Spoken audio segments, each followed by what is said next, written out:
Truck में दो आदमी सादी वर्दी में बैठे थे। ट्रक वाला मस्ती से ट्रक चला रहा था, म्यूजिक बज रहा था और वो इस बात से अनजान था कि जो थोड़ी दूर बाद चौकी आने वाली है वहां क्या होगा।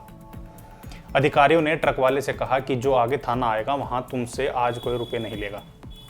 ट्रक वाला भी खुश हो गया कि चलो एक दिन के तो पैसे बचे।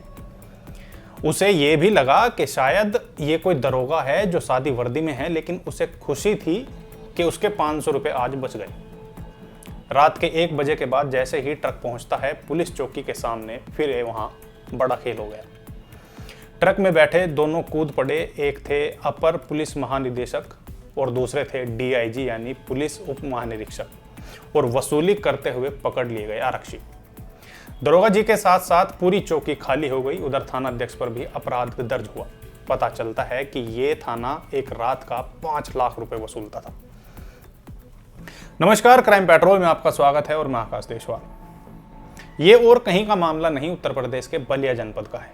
थाना नरही और कोरंटा डी पुलिस चौकी जो पहले से ही काफी बदनाम है। वैसे तो ये बिहार का सीमावर्ती थाना है।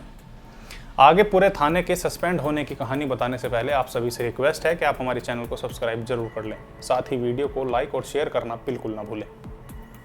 इन अधिकारियों के छापे के बाद से चर्चा का विषय है कि क्या उत्तर प्रदेश के सभी थाने बिकने बंद हो जाएंगे। हम दो ऐसे कद्दावर आईपीएस अफसरों की बात करने जा रहे हैं जिन लोगों ने ट्रक में बैठकर और रात में जाकर इस प्रकार के अपने ही वर्दीधारियों को रंगे हाथ दबोचा है।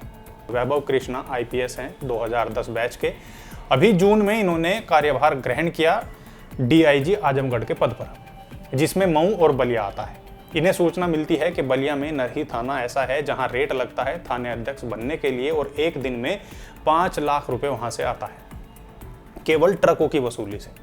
जो ट्रक बिहार से बालू भर के आते हैं उन ट्रकों से वसूली होती है और एक ट्रक से 500 रुपए लिया जाता है।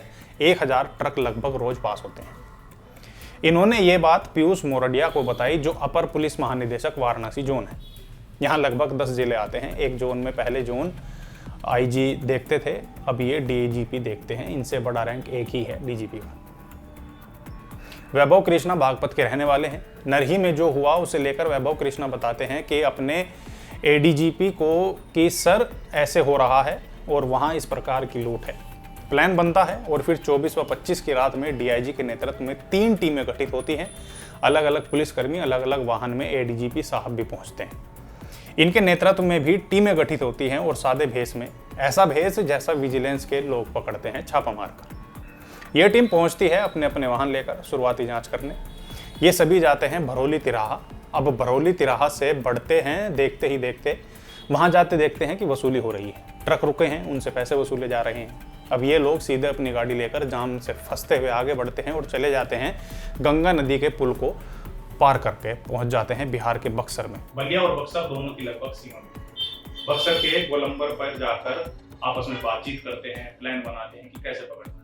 अब टीमों के लोग सतर्क हो गए, सबको इनकी अपनी अपनी जिम्मेदारी दे दी गई और दोबारा वाहन से वापस उसी जगह आते हैं। अब वापस जहां आते हैं वहां देखा गया कि यहाँ तिराहे पर जो गोलंबर है यानी नरही थाना क्षेत्र के जो भरौली तिराया है उस पर कुछ जवान डिवाइडर पर कुर्सी लगा कर बैठे हैं और कुछ लोग वसूली कर रहे हैं। लेकिन प्राइवेट लोग भी बहुत हैं, उनकी संख्या दर्जनों में है। ये कहां से आए हैं और डंडा लेकर वो वसूली भी कर रहे हैं। पुलिसकर्मी भी हैं लेकिन वहां बैठे हुए। अब वसूली करने वाले तो और लोग हैं, डंडा पटक पटक करके, भय त्रास दे करके, डरा डरा करके 500 रुपए ले रहे हैं। पुलिस टीम सतर्कता के साथ पकड़ती है, एक आरक्षी पकड़ा जाता है। अब उसी आरक्षी की निशानदेही पर 16 और लोग पकड़े जाते हैं। जो आरक्षी पकड़ा जाता है उसका नाम है हरिदयाल सिंह। उसने बताया कि साहब हम नहीं थे, हमारे साथ प्रधान आरक्षी विष्णु यादव थे, आरक्षी दीपक मिश्रा थे और बलराम सिंह थे। वो बताता है कि साहब जो डिवाइडर पर बैठे हुए थे वो हमारे पन्नेलाल इंस्पेक्टर हैं, वो भी सभी की अलग अलग ड्यूटी लगाते हैं। आज संजोग से हम लोगों की ड्यूटी थी, जिसकी ड्यूटी लगती है वो अपने आप को भाग्यशाली समझता है क्योंकि उस दिन उसके ऊपर लक्ष्मी की बारिश होती है। इन लोगों की गिरफ्तारी के बाद जो इनसे मिला उसमें 25 मोबाइल, 14 मोटरसाइकिल और वसूली के रुपए बरामद हुए। एक नोटबुक पकड़ा गया जिसमें ट्रकों के नंबर और ये सब कुछ इनका हिसाब किताब लिखा था। इन लोगों को पकड़ने के बाद अब ADGP पीयूष मौर्य और DIG वैभव कृष्णा एक ट्रक में बैठ जाते हैं। और क्योंकि आगे देखना है कोरंटा D पुलिस चौकी को, क्योंकि कोरंटा D ऐसी पुलिस चौकी है जहां जिसकी नियुक्ति हो जाती है वो अपने आप को सौभाग्यशाली समझता है और लाखों रुपए वो नियुक्ति के लिए देता है। वहाँ एक चौकी इंचार्ज साहब हैं तथा 7 सिपाही हैं। राजेश कुमार प्रभाकर वहाँ की चौकी इंचार्ज हैं।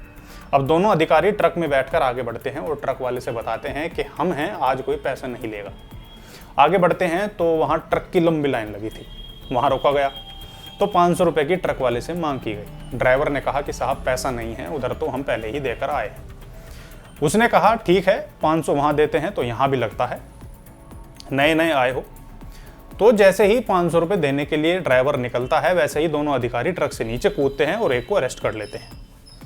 एक भाग गया, जो पकड़ा गया उसी चौकी का आरक्षी था और वो बताता है कि साहब आज हमारी ड्यूटी लगी थी, बारी बारी लोगों की ड्यूटी लगती है।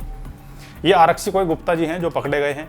अब इन्होंने पूरी कहानी बताई कि कैसे साहब हम निर्दोष हैं, हम पर रहम करो, हमें छोड़ दीजिए। देर रात तक ये सारी कार्रवाई चलती रही। इस मामले में कुल 23 लोगों पर अपराध दर्ज हुआ, जिनमें हरदयाल सिंह, सतीश गुप्ता, रविशंकर यादव, विवेक शर्मा, जितेश चौधरी, वीरेंद्र राय, सोनू सिंह, अक्षय कुमार पांडे, वीरेंद्र सिंह यादव, अरविंद यादव, रमाशंकर चौधरी, जवाहिर यादव, धर्मेंद्र यादव, विकास राय, हरेंद्र यादव, सलाम अंसारी, आनंद कुमार, ठाकुर दिलीप कुमार यादव, हेड कांस्टेबल विष्णु शर्मा, आरक्षी दीपक मिश्रा, आरक्षी बलराम सिंह, थाना अध्यक्ष पन्नेलाल, उप निरीक्षक राजेश कुमार प्रभाकर।